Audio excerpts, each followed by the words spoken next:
Salmo 126. Y dice la Escritura así, honrando al Padre, Hijo y Espíritu Santo, decimos: entonces nuestra boca se llenará ¿de qué? Y nuestra lengua de alabanza. Entonces dirán entre las naciones: grandes cosas ha hecho Jehová. ¿Con quiénes? ¿Con quiénes? Con esto. Y he titulado este mensaje: ¿quiénes son los que reciben milagro de parte de nuestro Dios? Si vemos de un punto de vista, verdaderamente Dios puede hacer grandes cosas por nuestras vidas, por nuestra familia, por nuestro matrimonio, por nuestros hijos, por nuestro ministerio. Y esas grandes obras extraordinarias se llaman milagros. Alguien puede decir o pensar o creer de que Dios no ha hecho nada con nosotros, pero Dios ha hecho cosas maravillosas. Uno de los milagros más grandes que Él nos encontró y que nosotros pudimos y podemos reconocerle a Él. Reconocerle como el Hijo que el Padre envió a esta tierra. Reconocerle como el Redentor que ha limpiado, lavado, purificado nuestra alma y nos ha justificado a través de su sangre. Ninguno de nosotros podemos decir que somos justificados por nuestro conocimiento, por nuestro apellido, por el lugar que ocupamos o por lo que hemos alcanzado. Si fuera así, mucha gente simple y sencillamente ya estuviera justificada. Pero en realidad ha sido porque hemos reconocido a Jesucristo como único y suficiente Salvador de nuestra vida. Porque hemos reconocido a Jesús como el que murió, como el Hijo amado, como el que ha perdonado nuestros pecados, como aquel que ha lavado, gloria al Señor, nuestro corazón, nuestra alma, aquel que ha transformado lo profundo de nuestro corazón. Y ese es un milagro. Un milagro ocurre cuando nosotros podemos reconocer quién es Jesús, cuando nosotros podemos acercarnos a Dios y comprender la profundidad. Y hay una pregunta que nos podemos hacer: ¿quiénes son esas personas a las cuales el Señor hace grandes cosas en su vida? ¿Quiénes serán? Y otra pregunta importante: ¿quiénes son los que reciben los milagros del Señor? Y número uno, los que tienen una fe inquebrantable. Hay personas que se agotan, hay personas que dicen: hasta aquí nomás, no quiero más. Le he orado a Dios, le he pedido a Dios y Dios no me da respuesta. Y en realidad que Dios siempre va a traer una respuesta. Quien muchas veces no recibimos somos nosotros. Y si usted me pregunta ¿por qué? Porque nosotros nos rendimos, no ante Dios, sino ante la adversidad. No hay que rendirse ante la adversidad, hay que rendirse ante Dios. Y todo aquel que se rinde ante Dios va a poder encontrarse con una bendición muy grande.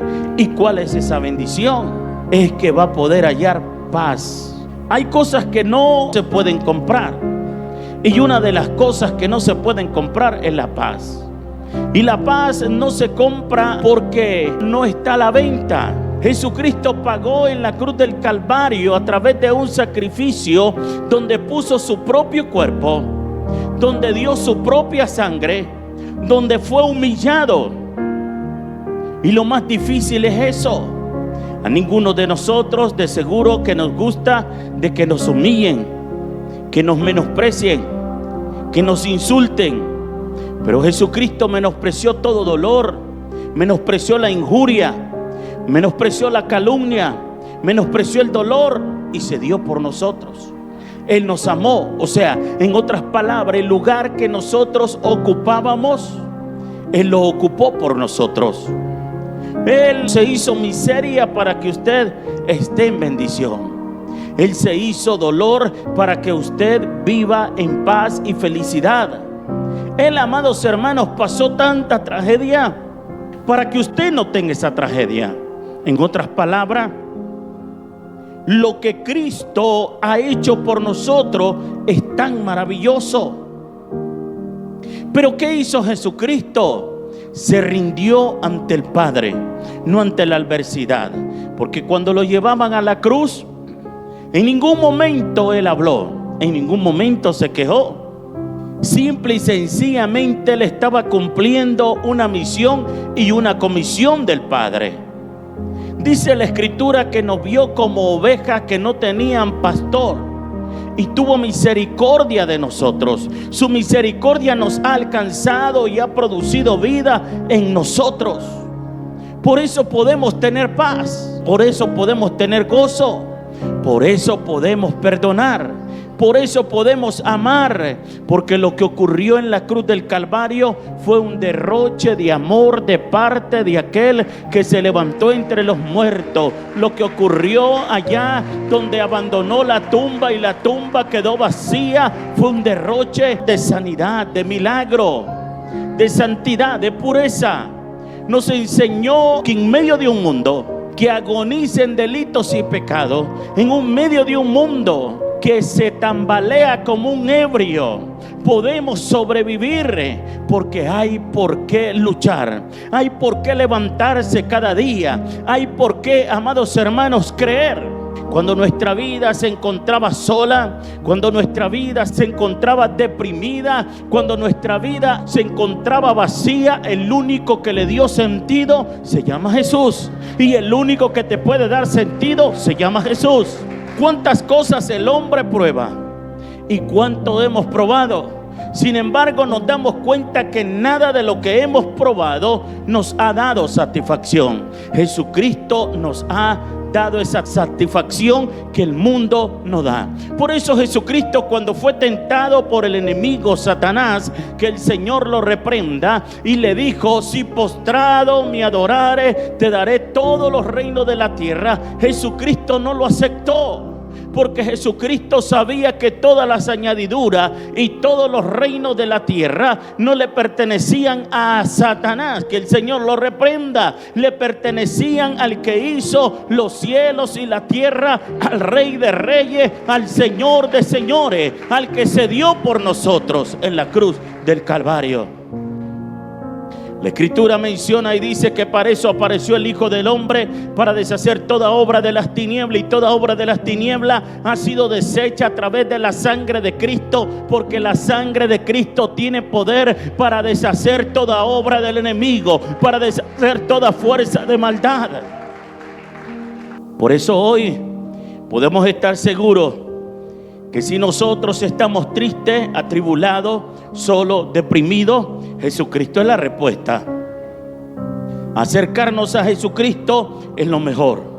Yo recuerdo en muchas ocasiones que Dios me ha permitido orar por muchas personas, que he llegado y he visto a una persona o muchas personas en su lecho, en su cama, y cuando yo los veo, me doy cuenta que no es aquel hombre o aquella mujer fortachona, aquella mujer que se cree fuerte, indestructible, tirada por ahí, te queda viendo con una mirada que parece que está divagando. Y cuando comienzas a leerle la palabra y presta atención a lo que estás leyendo y ora, su cuerpo reacciona.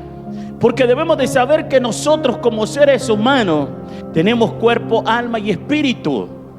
Y cuando nosotros hablamos a la alma, el alma comienza a reaccionar y se da cuenta, porque el alma sabe que hay un ser superior, el creador del universo, el que nos hizo a imagen y semejanza. Y es ahí donde aquellos que por lo cual hemos ido a orar se levantan de su depresión y dan la gloria al que hizo los cielos y la tierra, porque solamente Jesucristo te da la opción de vida. Nosotros encontramos algo y lo hemos leído en reiteradas ocasiones en Mateo 15, del 21 al 28. Y dice: y saliendo Jesús de allí, se fue a la región de Tiro y de Sidón. Y he aquí una mujer cananea que había salido de aquella región clamaba diciendo: Señor, Hijo de David, ten misericordia de mí, mi hija es gravemente atormentada por un demonio. Esta mujer dice que gritaba. No dice que le decía, ¿será que usted puede orar por ella? No, ella gritaba tras Jesús. En medio de una multitud, gritaba y decía: Hijo de David, ten misericordia de mí. Mi hija es gravemente atormentada. ¿Por quién? Por un espíritu inmundo, por un demonio. La Escritura dice que no hay lucha contra carne y sangre, sino contra principados, potestades y gobiernos de las tinieblas. Y muchas veces el enemigo se levanta contra usted, se levanta contra mí, se levanta con aquellos, gloria al Señor, que quieren tener paz para robarle la paz. La intención, amados hermanos, que cuando Él se levanta es para que usted desista de lo que Dios le ha dado. Y usted me dirá: ¿y qué Dios me ha dado? Dios te ha dado un milagro muy grande y es la paz. Dios te ha dado la salvación. Dios te ha dado la vida eterna. Dios ha puesto fe en ti y Él lo que quiere es robarte la fe, quitarte la fe. Y cuando usted dice: no, yo no voy a soltar lo que Dios me ha entregado, yo no voy a abandonar lo que Dios ha puesto dentro de mí, yo voy a permanecer aquí, y usted confíe en cada una de las promesas que está en la palabra del Señor, el enemigo tiene que huir, porque usted no tiene pleito con hombre, usted no tiene pleito con carne, usted no tiene pleito con sangre, usted tiene pleito, oh gloria a Dios, con hueste de maldades que Jesucristo venció en la cruz del Calvario. Esta mujer pudo discernir y decirle al maestro: mi hija es atormentada por un demonio, por un diablo que la atormenta, que la zarandea y la tira. Y dice que Jesús le oyó, pero Jesús no le respondió palabra. Dígale al vecino: puedes orar y Dios quedarse en silencio. Entonces, acercándose sus discípulos, le rogaron diciendo: despídela, pues da voces tras nosotros. Hay situaciones en la vida así que nos pueden pasar, ocurrir, y que alguien puede decir de ti: ya aburre con su cantaleta. Siempre viene a la iglesia y cuenta lo mismo. Siempre está pidiendo oración. Siempre está diciendo que está en aflicción. Alguien puede decir, y eso te puede hacer sentir mal. Pero eso no puede dejar usted de ninguna manera de desistir. Gloria al Señor. Usted tiene que tomarse de la palabra y las promesas de Dios y la fe de Dios y decirle: yo voy a ver la gloria de Dios en la tierra de los vivientes. La Escritura menciona y dice: hubiese yo desmayado si no creyere que veré la bondad de Jehová en la tierra de los vivientes. Aguarda y espera en Él. Hay que esperar en Dios, hay que confiar en Dios. Entonces la palabra del Señor dice: y respondiendo dijo: no soy enviado sino a las ovejas perdidas de la casa de Israel. En otras palabras, yo no sé qué tú haces aquí. Entonces ella vino y se postró ante él diciendo, se arrodilló, se postró frente a él. Señor, le dice, gritando: socórreme por favor. Señor, socórreme por favor. Necesito de ti. Entonces luego respondió él y dijo: no está bien tomar el pan de los hijos y echarlo a los perrillos. Y pareciera, si lo vemos de un punto de vista, que Dios es malo, que Dios es terrible. Pero no es así. En realidad Dios estaba probando a aquella mujer. Dios estaba probando la persistencia. Dios estaba probando la fe. Y todos seremos probados.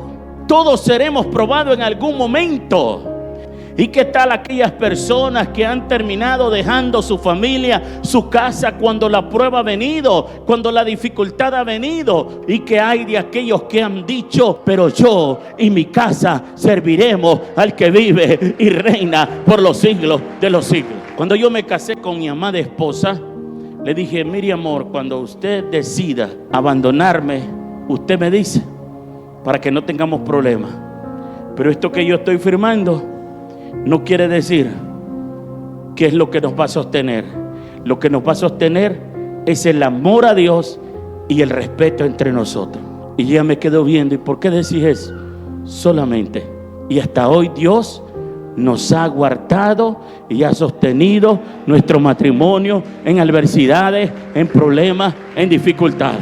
Porque toda persona que está casado sabe que tiene adversidad, sabe que tiene dificultades, sabe que va a enfrentar diferentes problemas en la vida.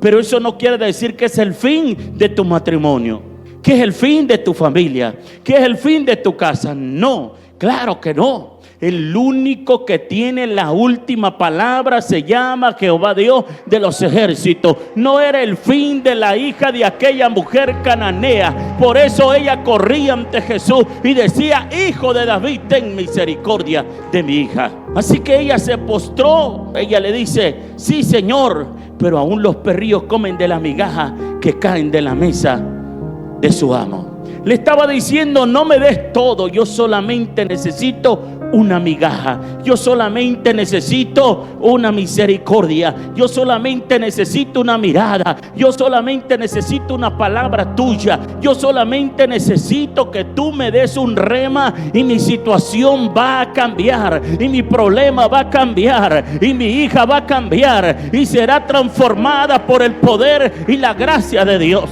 La escritura dice: mi paso dejo y mi paso doy, y yo no la doy como el mundo la da. El mundo da una paz, amados hermanos, que pareciera real, pero no lo es. ¿Cuántos quizás bajo el efecto del alcohol o de otra sustancia en su momento sonríen y se sienten bien, pero en su interior siguen destrozados? Porque las heridas que llevan en el alma, solamente un milagro de Jesucristo puede sanar el alma. Solamente un milagro de Jesucristo puede sanar el corazón. Solamente un milagro de Jesucristo puede cambiar el panorama del hombre. Eso no lo hace, amados hermanos, el dinero. Porque la escritura dice que Satanás, el diablo, que el Señor lo reprenda, vino a matar, hurtar y destruir. Cristo vino a dar vida y vida en abundancia. Y solamente a través de Cristo y en Cristo podemos alcanzar vida eterna. Solamente a través de Cristo podemos alcanzar salvación. Ahora miremos el 28. Entonces respondiendo Jesús dijo: oh mujer, le dice, grande es tu fe, hágase contigo como quieres. Y su hija fue sanada desde aquella hora. El tormento se fue. Lo que haya pasado, haya sido brujería, hechicería, fue, amados hermanos, expulsado de su hija.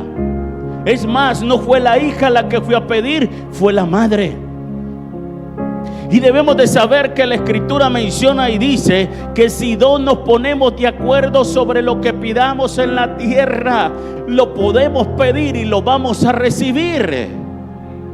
Ella estaba yendo ante Jesús y estaba pidiendo, estaba poniéndose de acuerdo con el Hijo del Dios viviente. El milagro se iba a dar por la persistencia de una mujer que tenía fe y le creía a Dios. Y cuando tú oras, estás resistiendo, pero persistiendo y pidiéndole a Dios, esa respuesta vendrá de parte de Dios y tú vas a ver el milagro de parte de Dios. Para Dios no hay imposible. Tú no puedes decir que los milagros es cuestión de casualidad, que las sanidades solamente le ocurren a algunos, porque quizás es un efecto de la mente. No es un efecto de la mente, es un efecto de la fe, es un efecto del Espíritu Santo de Dios, es un efecto de la sangre de Cristo, es un efecto del poder de Dios. Es el poder derramado a través de la cruz que rompe y derriba argumentos y fortaleza. Verdaderamente esa mujer que tenía fe, y qué maravilloso que el Señor pudo ver la fe de esa mujer inquebrantable y pudo decirle a esa mujer: hágase como tú quieres. Como segundo, los que buscan la manera de estar cerca del Señor. Y en Marcos 2, del 1 al 5, entró Jesús otra vez a Capernaum después de algún día, y se oyó que estaba en casa. E inmediatamente se juntaron muchos, de manera que ya no cabía ni aún a la puerta, y les predicaba la palabra. Entonces vinieron a él unos trayendo un paralítico que era cargado por 4. Y como no podían acercarse a él a causa de la multitud, descubrieron el techo de donde estaban y haciendo una abertura, bajaron el lecho en que yacía el paralítico. Y al ver Jesús la fe de ellos, dijo al paralítico: hijo, tus pecados te son perdonados. ¿Qué era lo que obstaculizaba la libertad de aquel hombre que estaba paralizado o paralítico? Aparentemente era una enfermedad, pero en realidad hay una enfermedad más profunda, y es hasta en el alma. ¿Cuántas personas quizás puedan caminar, mover sus pies y sus manos, pero interiormente están paralíticos? Porque el pecado los tiene totalmente atado a diferentes situaciones. Puede ser a la pornografía, puede ser al tabaquismo, a la drogadicción, al alcoholismo. Quizás no te drogas delante de tu esposo o esposa, o quizás no te alcoholizas delante de ellos, pero sí lo haces. Mantienes una doble vida, no eres libre, estás paralizado interiormente, atado. Pero es posible que hayan amigos que te hayan visto y te conocen que estás paralítico, y Dios te ha permitido venir porque Dios quiere hacer un milagro en ti. Y el primer milagro que Dios puede hacer es darte la libertad de tu alma y de tu corazón, y sacarte de esa atadura que tú tienes. Quizás estás atado, gloria al Señor, al pasado, estás atado a una maldición generacional, estás atado a una acta y un decreto, y Jesucristo puede darte libertad. Jesucristo le dijo al paralítico: vete, tus pecados te son perdonados. Fue liberado de aquella atadura. El pecado lo tenía así. Este hombre tenía fe, y la pregunta es: ¿cómo Dios vio la fe de ese hombre? Él la vio a través de su acción. Dios ha dispuesto y ha puesto en ti un grado de fe, y Dios quiere hacer una cosa grande en tu vida, pero para eso tienes que accionar. Y si has venido es porque tu acción ha sido correcta y Dios está viendo tu fe. Ellos buscaron la manera de llevar a ese hombre paralítico delante del Señor, y no pusieron como excusa que la casa estaba demasiado llena para regresarse sin el milagro. Ellos decidieron no volver a casa de la misma manera. Ellos decidieron ser libres en ese día, y por eso alcanzaron el milagro de parte de Dios. Dios le dio la libertad. Debemos de abandonar la excusa y buscar a Dios. Como tercero, los que confían totalmente en las promesas del Señor. En Juan 4:46. Miremos lo que dice el 51. Vino pues Jesús otra vez a Caná de Galilea, donde había convertido el agua en vino. Y había en Capernaum un oficial del rey, cuyo hijo estaba enfermo. Y cuando oyó que Jesús había llegado a Judea, vino a él y le rogó que descendiese a sanarse a su hijo, que estaba a punto de morir. Entonces Jesús le dijo: si no vieres señales y prodigios, no creerías. El oficial del rey le dijo: Señor, desciende antes que mi hijo muera. Jesús dijo: ve, tu hijo vive. Y el hombre creyó la palabra que Jesús le dijo y se fue. Y cuando ya él descendía, sus siervos salieron a recibirle y le dieron la nueva. ¿De qué? Diciendo: tu hijo.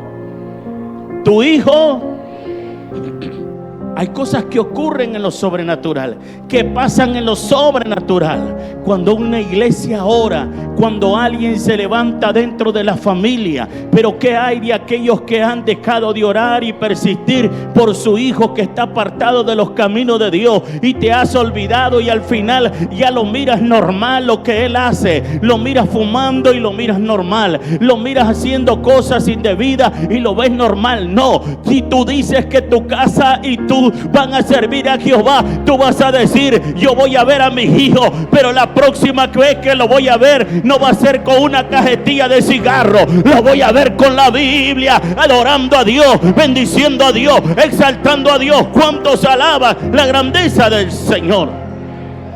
Porque Dios es real. La Escritura dice que el Evangelio es locura para los que se pierden, salvación y vida eterna para aquellos que creemos. Y aquí hay muchos que quizás pueden decir que estamos locos, pero en realidad es que Dios sigue haciendo milagros, es que Dios sigue sanando al enfermo, es que Dios sigue levantando al que está caído, es que Dios es real. Este hombre que llegó delante de Jesús para convencerle que fuese a su casa para sanar a su hijo, tuvo que regresar a su hogar sin Jesús, pero se llevó algo maravilloso del Señor, una promesa de Jesús. Dígale: una promesa de Jesús. Y hoy Dios quiere que tú te lleves todas las promesas que están en esta palabra. Hoy Dios quiere que tú vivas por estas promesas. Hoy Dios quiere que tú le creas a Dios en estas promesas.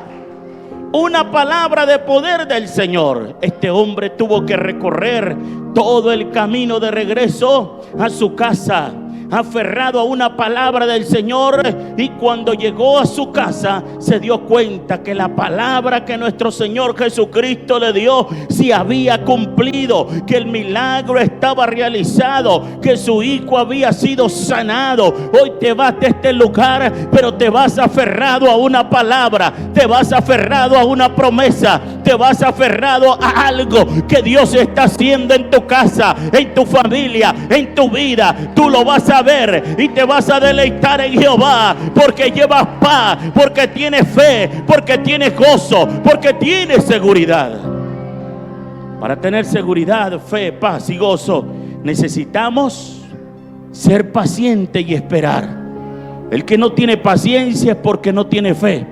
El que tiene paciencia es porque tiene fe, porque alguien que sabe esperar es porque cree que va a ocurrir. Si tú crees a la palabra, tu fe se va a fortalecer.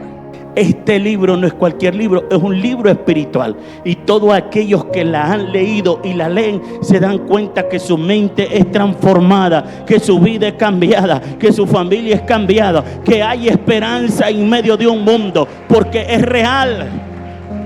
No podemos leer esta Biblia como naturales, porque la Biblia dice que el hombre natural no puede percibir lo del Espíritu. Es a través del Espíritu, y para poderla comprender tengo que acercarme a Dios. Y cuando me acerco a Dios puedo ver el milagro que Dios hace en mi vida. Mi vida cambia, puedo dar la gloria a Dios, puedo exaltar a Dios, puedo cantarle a Dios, puedo sentirme libre, porque si el Hijo os libertare, seréis verdaderamente libres y conoceréis la verdad, dice la palabra, y la verdad te hará libre. Si a mí alguien me preguntara: pastor, ¿qué es lo que usted quiere? Conocer a Dios. Cada día me doy cuenta que hay algo nuevo de Dios que yo no conocía. Cada mañana que me levanto me doy cuenta que hay algo nuevo de parte de Dios que yo no sabía.